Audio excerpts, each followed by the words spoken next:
Governor Samuel Ortom of Benue State has called on the federal government to approve licenses for responsible citizens to bear AK-47 as one of the solutions to the threat of insecurity in the country.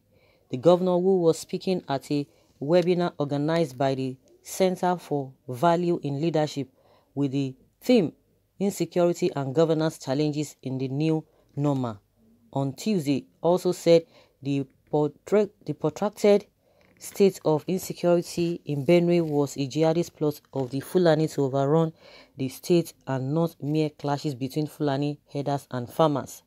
The governor said the Fulani jihadists, who were not all Nigerians, were coming to take the land to kill and maim the people, adding that over 400 herders had been arrested and cattle impounded.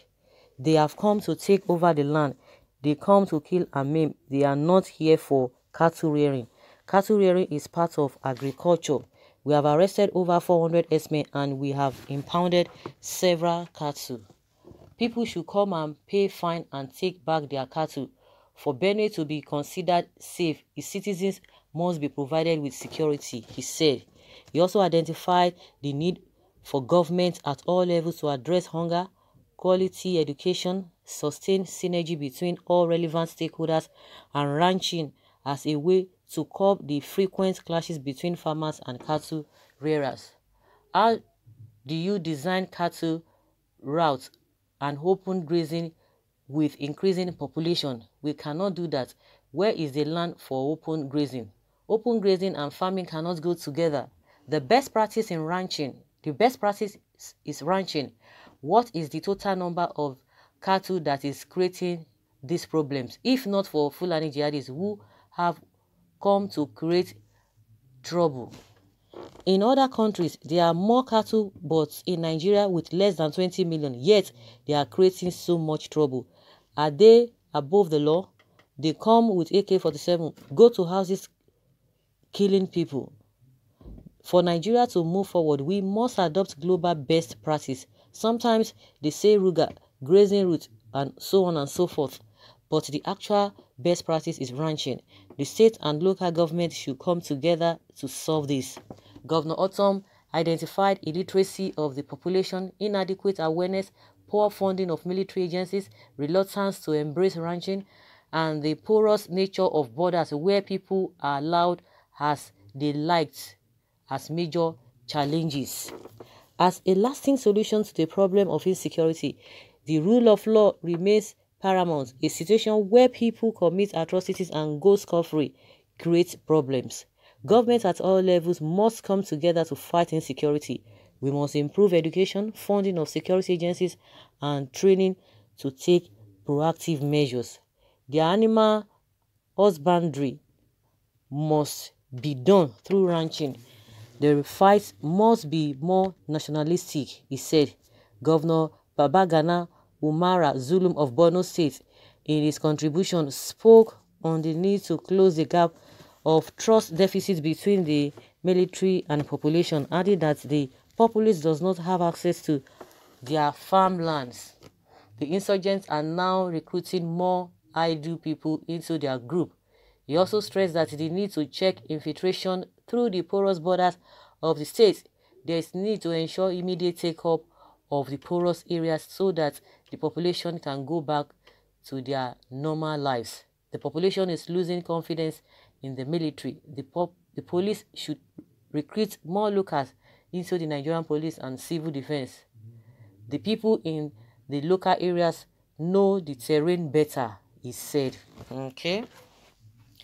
Before we even go to the main thing, which is for the federal government to allow people, responsible people, to have a AK-47, this issue, the reasons why all these problems are there, they've listed the reasons, especially what Ortom said, illiteracy, poverty, all of those. I said it one time again, and a lot of people have been saying it. We need to deal with the root cause of all of these things. We're even talking about Boko, because it is because of this. When you talk about a lack of education, lack of poverty, that is now the order of the day. People are getting hungry on a daily basis, and they can do anything for anything. But when you talk about the S-men, from the angle of Otom is still saying that it is not a farmers and elders clashes. It's a different thing entirely. If the government believes that is the issue, then they are trying to impose this Ruga or whatever they call it, all manner of things that they brought sometime last 2 years, which is not going to work. But because the government is not sincere with this whole thing, because the government just believes that it's only Ruga that will do that. No, it's not Ruga that will do that, because it will allow it to create more problems.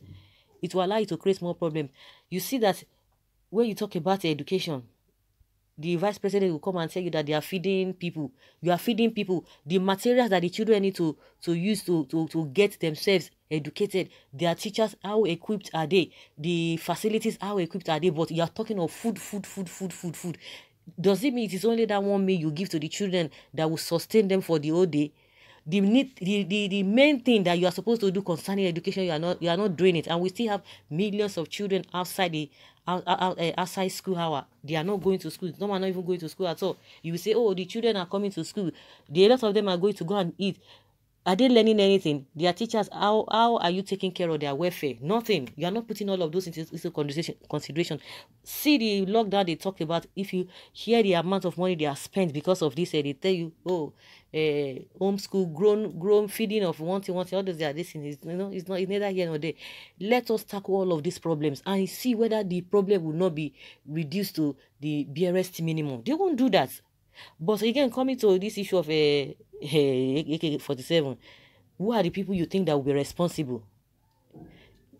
A country that is not even developed. Even in the UK, they will not even allow that. It is only in the US that they allow that, because even the people, to a very large extent, they have been educated. We are not even talking about going to the four walls of school. We are talking about people being able to, ability to be able to tell them what it ought to be done. But even at that, you see that it's still creating problem here and there. This issue of a gun. But let us even start from the beginning.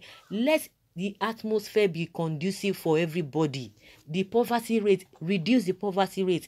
And again, they talk about porous borders. Every day they will be saying the same thing. What is there to be able to monitor all those borders that people coming through? What are they doing about those borders? No, they won't do anything. We learned that we have over 1,400 illegal borders. Very porous. What are they doing? It's up to now, they can't do anything. You see the soldiers coming out to say all manner of things on social media. They are pained. A lot of them are discouraged. If we don't do the right thing, if you're not going to uproot the problem from the root, you just want to cut it halfway, it will still grow. It will still be there. But with all of this thing that we are talking about, a lot of people are smiling to the banks. So guys, that's just my own opinion. I know you have a lot to say concerning what these two gentle men have said, the Otom and Governor of Borno State, Zulum. Leave your comments below and let's have your take. Thank you.